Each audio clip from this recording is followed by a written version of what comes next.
Lavrov, le document issu de la réunion de Genève ne comporte aucun diktat à la Syrie. Le peuple syrien déterminera son avenir lui-même.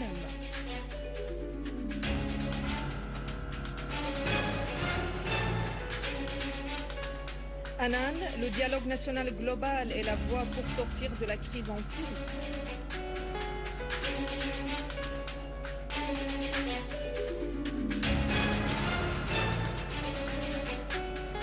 Saisie d'importantes quantités d'armes à l'attaquer et à Homs.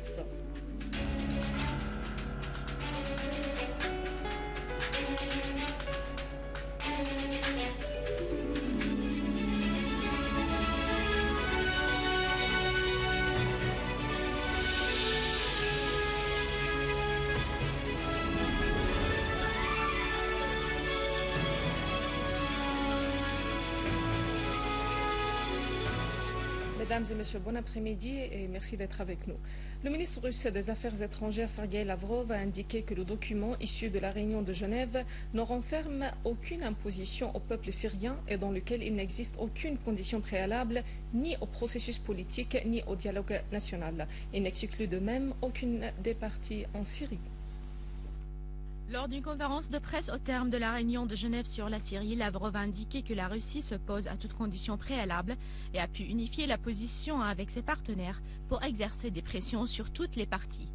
Dans sa réponse à Clinton, le ministre russe des Affaires étrangères, Sergueï Lavrov, a souligné que le document publié par la réunion de Genève ne contient aucune pression sur le peuple syrien ou des conditions préalables sur le processus politique ou sur le dialogue national et n'exclut aucune des parties. L'objectif de cette réunion est la convocation des acteurs principaux en Syrie d'œuvrer d'une manière coopérative afin de garantir le plan de paix et la convocation des acteurs extérieurs d'œuvrer pour user de leur influence sur le parti à l'intérieur de la Syrie afin qu'elle puisse s'engager au point du plan. Lavrov a signalé que ces pays possèdent des informations suffisantes affirmant que les groupes armés et ceux qui financent et parrainent l'opposition ne respectent pas leurs engagements et qu'ils provoquent le gouvernement et les forces syriennes pour riposter.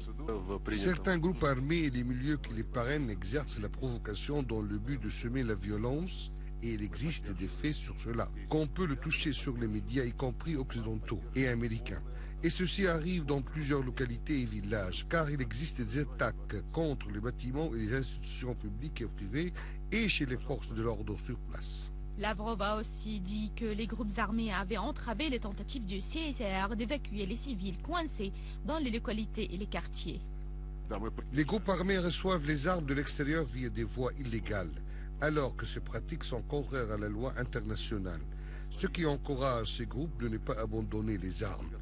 Il existe également de côté extérieur qui demandent de l'opposition de ne pas abandonner les armes et de ne pas arrêter les combats.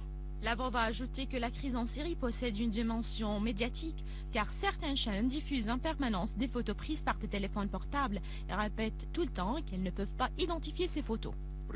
J'ai demandé à mes amis dans le groupe de travail sur leur opinion concernant la décision de l'Union européenne et de la Ligue des pays arabes d'arrêter la diffusion des chaînes satellitaires syriennes. Je n'ai pas reçu de réponse, bien que les membres de l'Union européenne parlent toujours de la liberté de l'expression et du droit de la presse pour accéder à l'information.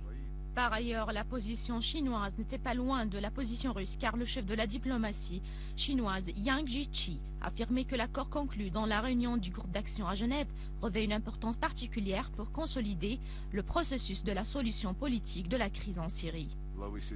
Le plan transitoire en Syrie ne peut être que sous la direction des Syriens et l'accord de toutes les parties en Syrie. Aucune personnalité de l'extérieur ne peut adopter des décisions qui concernent le peuple syrien.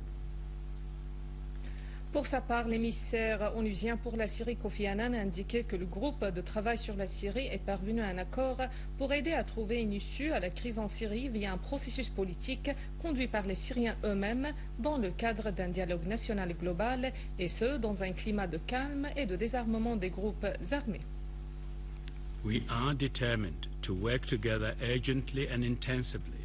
Nous sommes déterminés à travailler en commun d'une façon plus claire et intense pour mettre fin à la violence en Syrie et lancer un processus de transition satisfaisant les aspirations légitimes du peuple syrien et permettant à ce peuple de déterminer son avenir d'une manière indépendante.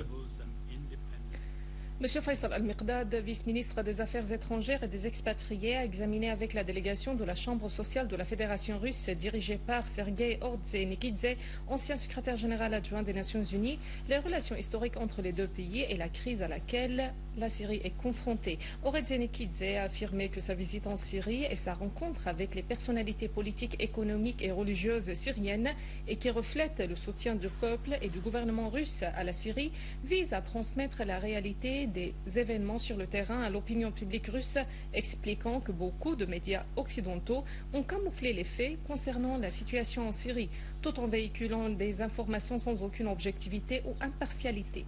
Pour sa part, Al-Miqdad a affirmé que la Syrie, gouvernement et peuple, apprécient la position russe soutenant la Syrie dans sa crise actuelle.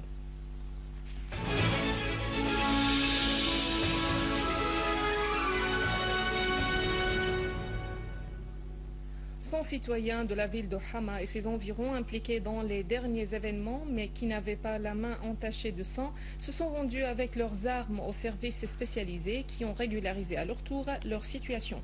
Les citoyens en question se sont engagés à ne plus porter des armes et à ne pas recourir au sabotage qui menace la sécurité de la Syrie.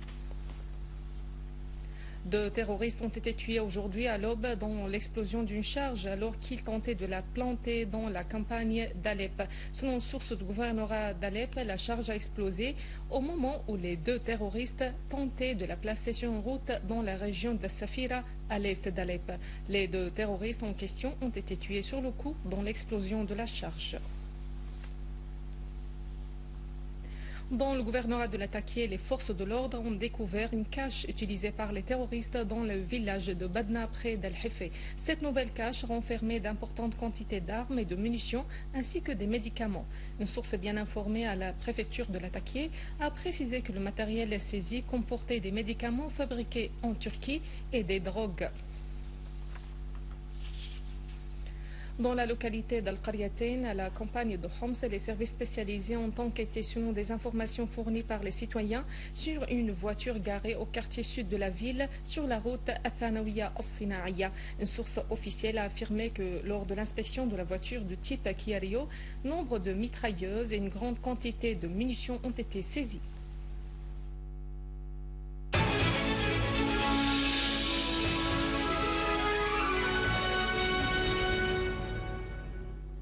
Le ministre de la Santé, Wael Halqi, a demandé à tous les hôpitaux privés de fournir des soins gratuits à tous les déplacés d'autres gouvernorats. Le ministre Al-Halqi a affirmé au cours d'une réunion avec les directeurs de santé et d'hôpitaux que le soutien aux citoyens dont le but principal de chaque institution de santé, ce qui nécessite de déployer tous les efforts au secours des plus défavorisés.